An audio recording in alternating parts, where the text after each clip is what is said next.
आते सभा को शुरू करते हैं। स्वर्गीय पिता, आपके चरणों में आते शुरुआत से लेकर आखिरी तक प्रभु आप हमारा अगुवाई करना, यीशु के नाम से आमीन। Welcome to rightly dividing the word of truth. परमेश्वर के वचन को सही रीति से विभाजन करना यह हमारी जिम्मेदारी है।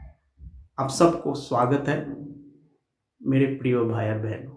आज का जो विषय है हमारा महान आदेश, ग्रेट कमीशन और ग्रेस कमीशन। महान आदेश और अनुग्रह काल या युग दोनों का अंतर आज हम देखेंगे और ये प्रभु यीशु मसीह ने दोनों का अंतर दिया है। हम जानते हैं यीशु मसीह आपने सेवकाई शुरू किया है और सेवकाई में शुरू करते बोला है मन फिराओ, देखो परमेश्वर का राज निकट है। और धीरे धीरे यीशु मसीह ने 12 चेलों को चुना है और 12 चेलों को चुनकर परमेश्वर ने महान आदेश दिया है, जाओ जाओ गांव में जाके, शहरों में जाके परमेश्वर की सुसमाचार की काम करने के लिए यीशु मसीह ने बोला है। परंतु जब यीशु मसीह जी उठने के बाद परमेश्वर ने मतलब सुसमाचार उसकी 28 अध्याय उसकी 19 आयत किंग जेम्स वर्जन में से मैं पढ़ूंगा और उसमें से मैं आपसे बातचीत करूंगा।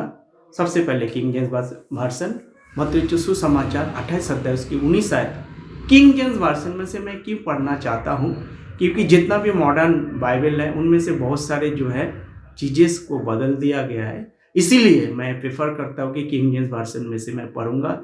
ये ऑथेंटिकेट है और ये ओरिजिनल भी है और इस चीज़ों में से मैं आपके लिए पढ़ूंगा। आइए हम पढ़ते हैं किंग जेम्स। पहले मैं इंग्लिश में पढ़ूंगा, उसके बाद मैं हिंदी में पढ़ूंगा। इंग्लिश में इस प्रकार लिखा है, Go ye therefore and teach all nations, baptize them in the name of the Father and the Son and the Holy Ghost। तो यीशु मसीह यहाँ पर क्या कह रहे हैं, हिंदी में मैं आपके लिए पढ़ूंगा। इसलिए तुम जाकर सब जातियों को सिखाओ और उन्हें पिता, पुत्र और पवित्र आत्मा के नाम से बपतिस्मा दो।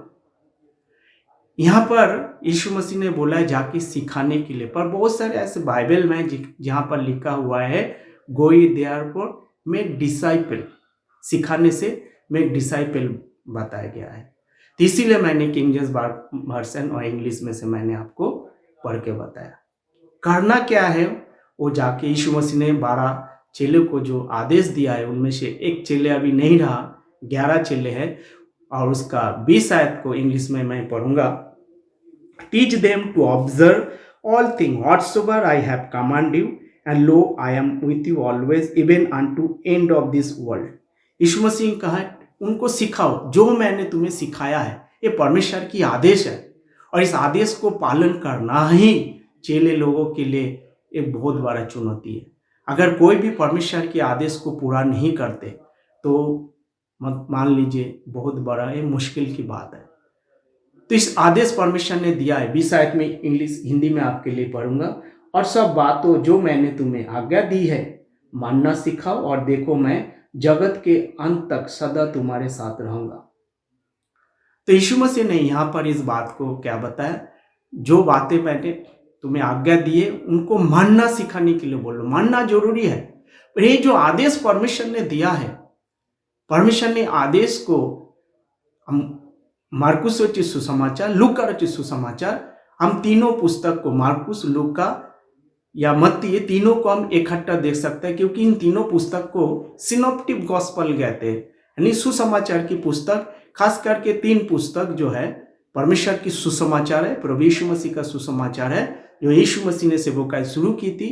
और ये तीनों को हम अलग अलग करके नहीं दे सकते। तीनों जगह में क्या क्या बताए उनको हम देखेंगे जब हम लूका रचित सुसमाचार उसकी 24 अध्याय, लूका रचित सुसमाचार उसकी 24 अध्याय उसकी 47 आयत को पढ़ते हैं। ये बहुत ही इंपॉर्टेंट बात है। इस बात को आपको जानना बहुत ही जरूरी है और सीखना जरूरी है। मैं आपके लिए पढ़ूंगा लूका रचित सुसमाचार उसकी 24 अध्याय 47 आयत को।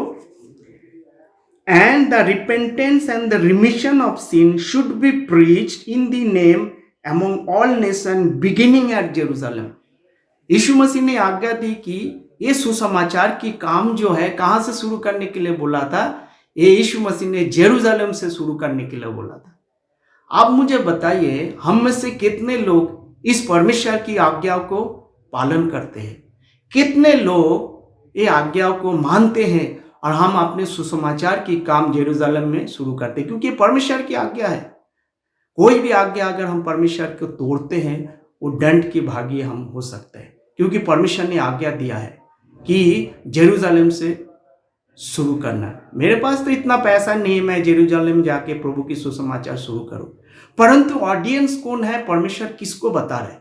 इसीलिए rightly dividing the word of truth बहुत ही जरूरी है। वचन को सही रीति से विभाजन करना जरूरी है। परमेश्वर किससे बात कर रहे हैं और क्यों कर रहे हैं? क्योंकि मैं इस बात को इसीलिए मैं बताना चाहूंगा आपको। मत्ती जो सुसमाचार 10 अध्याय उसकी 5 आयत में लिखा है, यीशु मसीह 12 चेलों को बोला है और आज्ञा दी है, अन्य जाति की ओर मत जाना। क्योंकि यीशु मसीह का इस धरती पे आना उसका बहुत बड़ा महत्व है, क्योंकि परमेश्वर ने वायदा करके रखा है। खास करके जब हम देखते हैं यशायाह नबी की पुस्तक उसकी 9 अध्याय 6 आयत को पढ़ते हैं कि हमारे लिए एक बालक दिया गया, एक बालक पैदा हुआ है और उसके ऊपर प्रभुता होगा। ये परमेश्वर के राज के बारे में, परमेश्वर की राज की स्थापना के बारे में, परमेश्वर की सुसमाचार के बारे में। यीशु मसीह आएंगे, इजराइल को बचाएंगे और जो भी कोई उनका मानेंगे उसका उद्धार होगा। और परमेश्वर ने इसीलिए प्रभु यीशु मसीह को भेजा और उसी हिसाब से उस वायदा के अनुसार यीशु मसीह अपने सेवकाई अपने 30 साल या 33 साल की उम्र में शुरू की और 3.5 साल की अपने सेवकाई की। और ये 3.5 साल की और 3 साल की जो सेवकाई है, यीशु मसीह ने 12 चेले को यह आज्ञा दी। जी उठने के बाद की यह आज्ञा है कि अपना सेवकाई जो है जेरूशलेम से शुरू करना और इंतजार करना, और जब तक पवित्र आत्मा ना है तब तक तुम जेरूशलेम में रुके रहना। प्रियो भाई बहनों, यीशु मसीह ने यहाँ पर क्या शिक्षा दिया है और क्या उसको सिखाने के लिए बोला है कि जो कोई भी तुम्हारे कहना को मानेंगे, रिपेंटेंस देयरफॉर कह रहा मन फिराने के लिए, और जो मन फिराएंगे और बपतिस्मा लेंगे उसका उद्धार होगा। जो मन नहीं फिराएंगे, बपतिस्मा नहीं लेंगे, उसका उद्धार नहीं होगा। प्रियो, इसीलिए यीशु मसीह ने ये 12 चेलों को बुलाकर ये आज्ञा दी कि जाओ। 11 उनमें से एक का डेथ हो गया, अभी 11 बचे, परंतु पर्ची डालकर एक का नाम जोड़ दिया, मथाइया, उसका नाम जो है जोड़ दिया गया है। प्रियो, मैं आपसे यही कहना चाहूँगा, यीशु मसीह ने जो आज्ञा दी है उस आज्ञा को पालन करना बहुत ही जरूरी है। अगर कोई भी इस आज्ञा को पालन नहीं करते, उसका मतलब वो परमेश्वर को कहना को नहीं मानते। और जो कोई परमेश्वर के कहना को नहीं मानते हैं, वो क्या करते? वो तकलीफ में है, परेशानी में, मुसीबतों में। हम तो जेरूशलेम में जाके सेवकाई शुरू नहीं की, फिर मेरे लिए क्या होगा आगे जाके हम देखेंगे। और इसी रीति से जब परमेश्वर ने 12 चेलों को बुलाया, और खास करके हम जब पतरस के जीवन को हम देखते हैं, और उनमें से एक सबसे आगे जो पतरस होता है, हाँ, और जो शिक्षा यीशु मसीह ने दिया है उसमें बहुत सारे चीजें है। क्या क्या शिक्षा उसको दिया है? बपतिस्मा लेना है, खतना करना है, मन फिराना है, पानी का बपतिस्मा लेना है, पवित्र आत्मा का बपतिस्मा लेना है। ये सारी चीजें यीशु मसीह ने बोला है जाके सिखाओ। परंतु पतरस क्या कर रहा था? क्या पतरस ने सारी चीजें किया है? जब प्रेरितों के काम उसकी 10 अध्याय 28 आयत को जब हम पढ़ते हैं, मैं आपके लिए पढ़ूंगा। देखिए वहां पर पतरस क्या कर रहा है। प्रेरितों के काम, आइए हमारे साथ निकालिए। प्रेरितों के काम उसकी 10 अध्याय उसकी 28 आयत। पतरस यहां पर इस बात को बताते हैं, and he said to them, you know how that is in unlawful thing for a man that is a Jew to keep company or come unto another nation, but God has showed me that I should not call any man common or unclean. यहां पर पतरस क्या कह रहे हैं? पतरस इस बात को बता रहे हैं, जैसे कि आप जानते हैं यहूदी लोग अन्य जाति के साथ उनका सहभागिता करना, उनके साथ रहना क्या है, कानून के हिसाब से सही नहीं है। मैं हिंदी में आपके लिए पढ़ूंगा इस आयत को। तब आपको समझ में आएगा कि यीशु मसीह यहाँ पर किस बात को बताते हैं। पढ़िए मेरे साथ, चलिए। इंग्लिश में पढ़ा, अब मैं हिंदी में पढ़ूंगा। प्रेरितों के काम, उसकी 10 अध्याय, उसकी 28 आयत।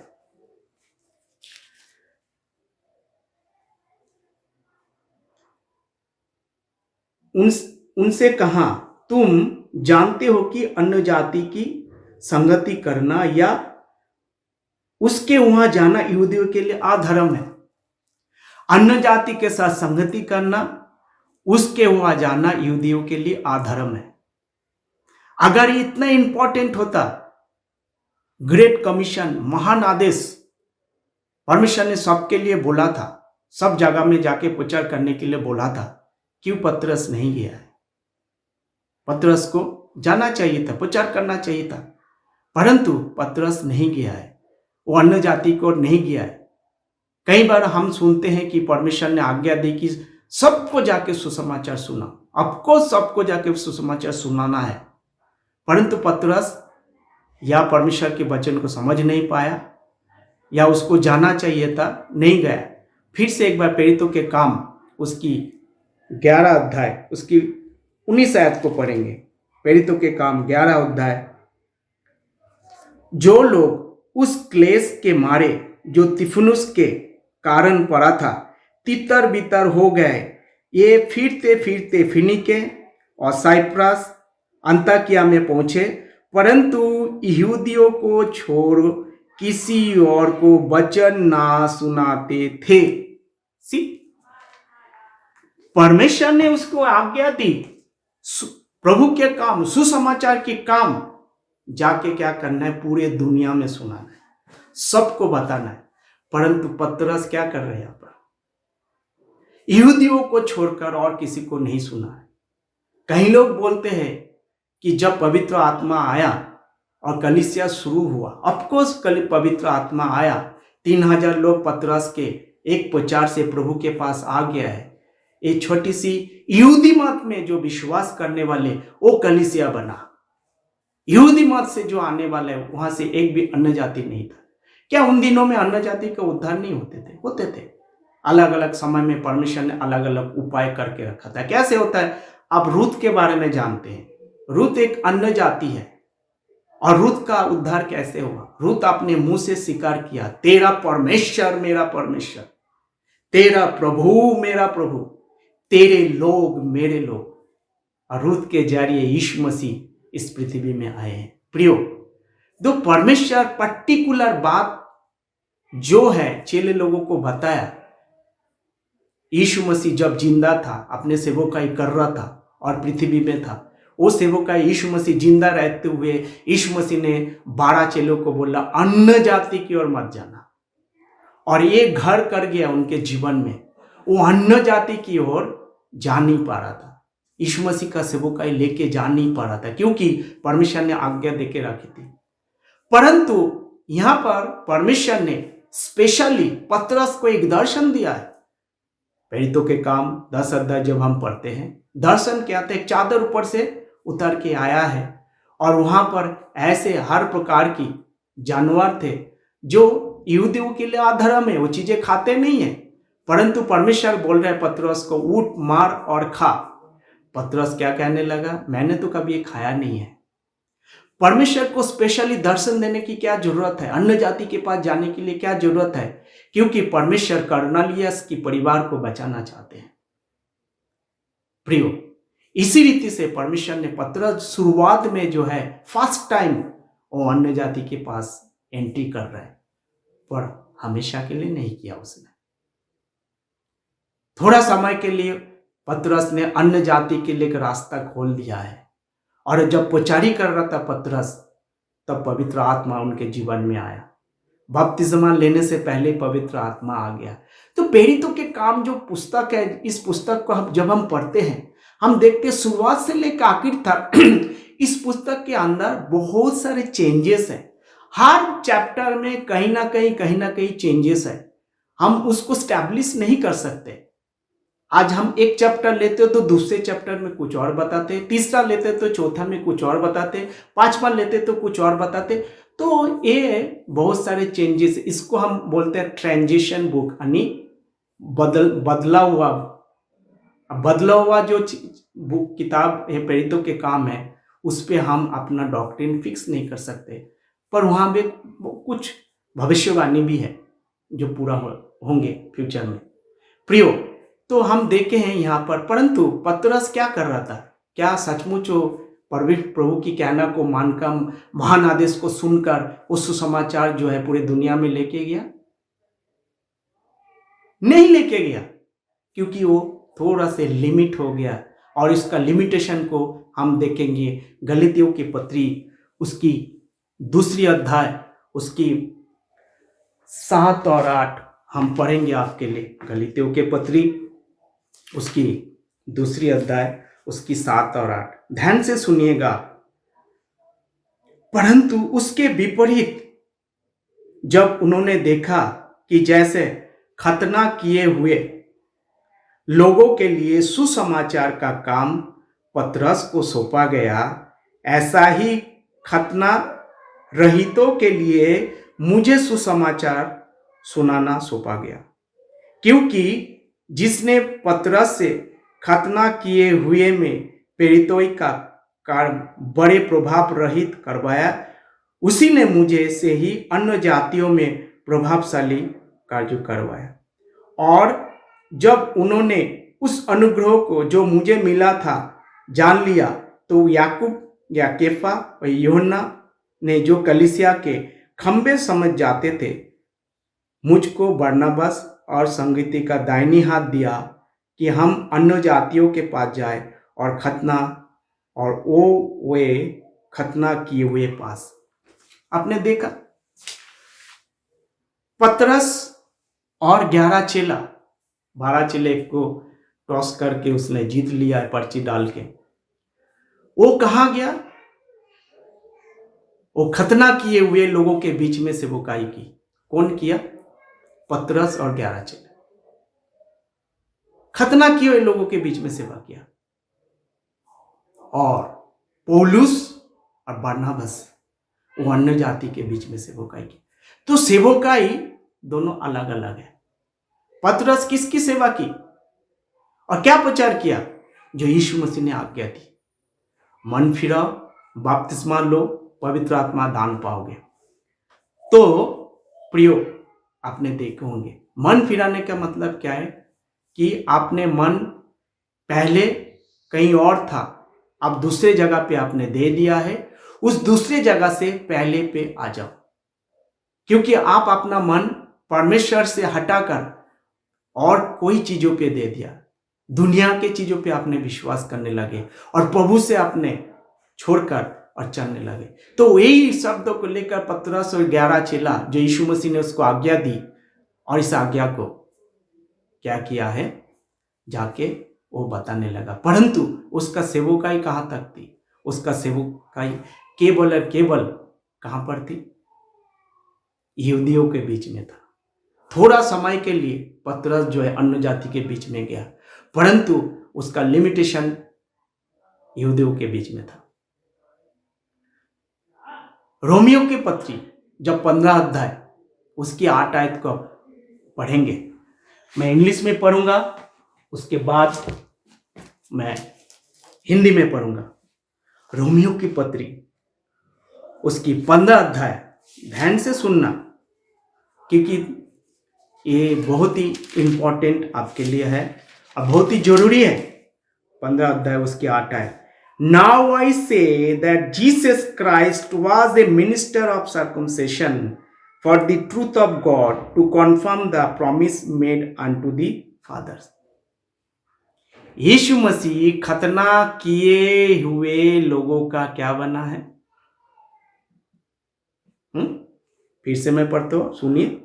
Now I say unto Jesus Christ was a minister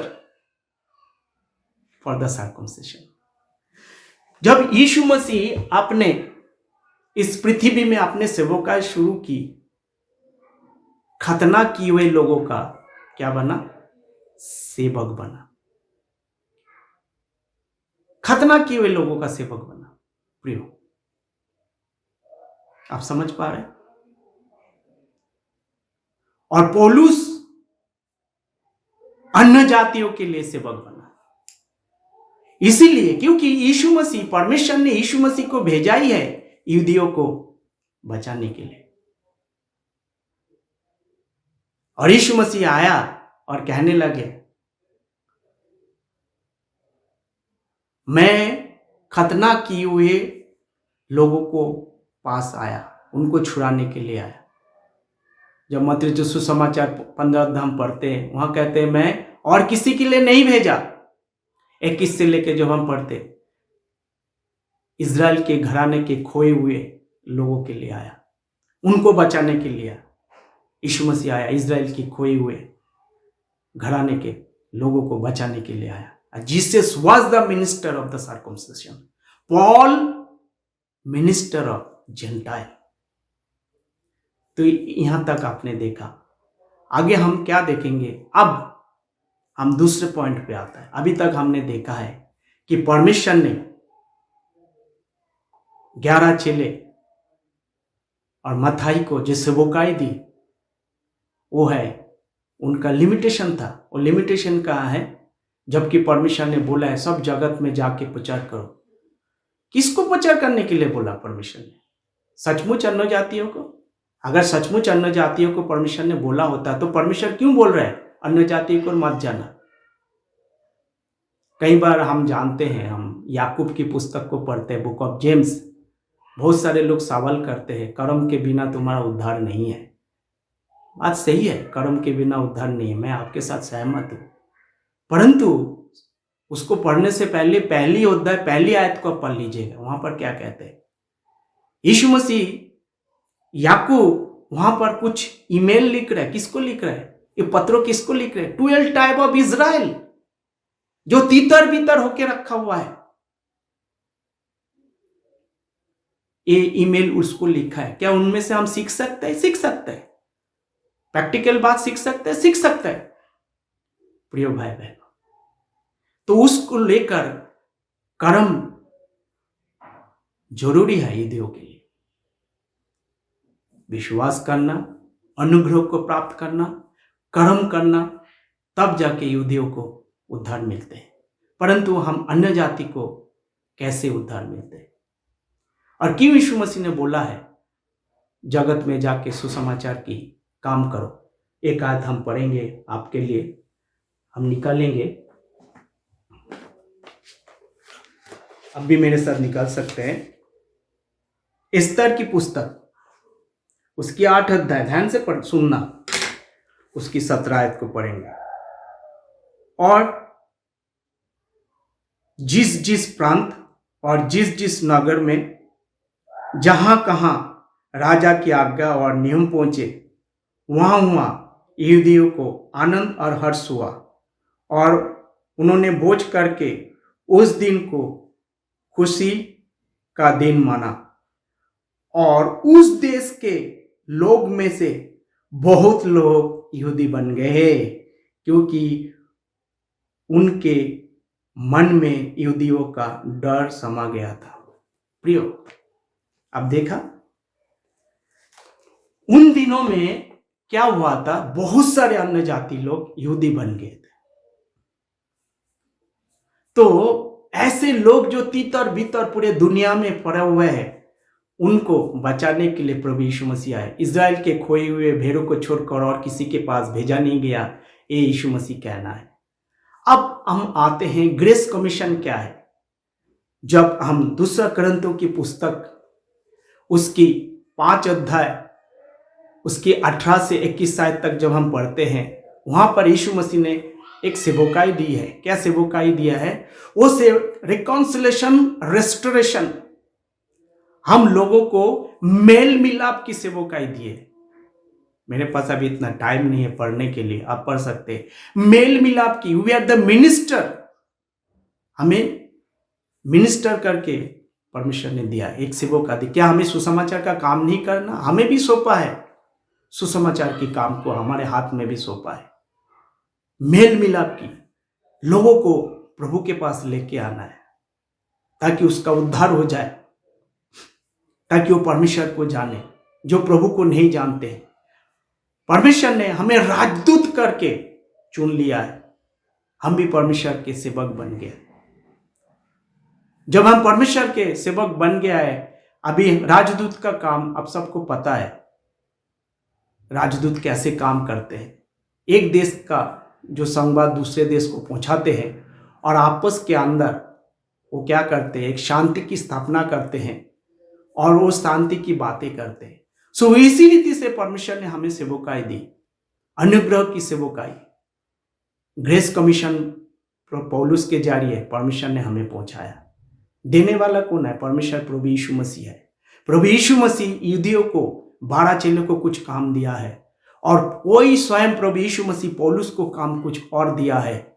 इसीलिए हमें rightly dividing the word of truth करना जरूरी है। आपको समझ में आ रहा है? अभी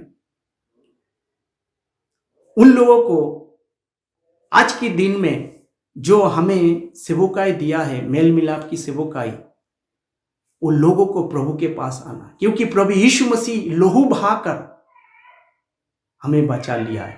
जैसे हम बच गए हैं, ये हमारा ड्यूटी है एक राजदूत की काम करें, as a minister of God हम उस सेवकाई को करें, क्योंकि परमेश्वर ने पौलुस को क्या सेवा चुना है? पौलुस को एक सेवक बन के चुना है ताकि वो अन्य जातियों के बीच में काम करे।